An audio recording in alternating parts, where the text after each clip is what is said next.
where are we going to go today? How about the Field of Dreams?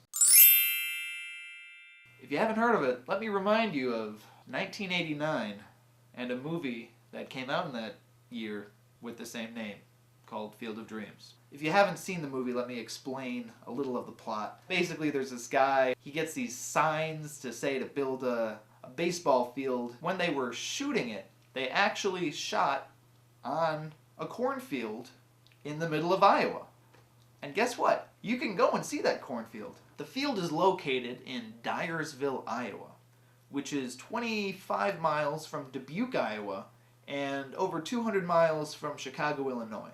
So it's literally in the middle of nowhere. It's really a destination vacation or afternoon.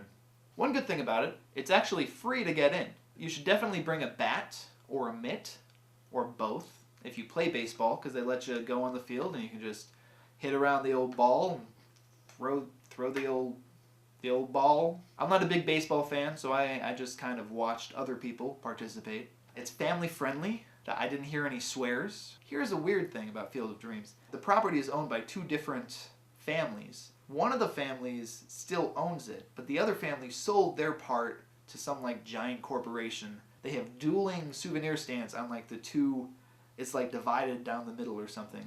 So if you do buy a souvenir, support the family that still is owning the land with going to the red souvenir store. They still have the house from the movie that you can walk very close to. I think the family still lives in that house, so you can't walk in.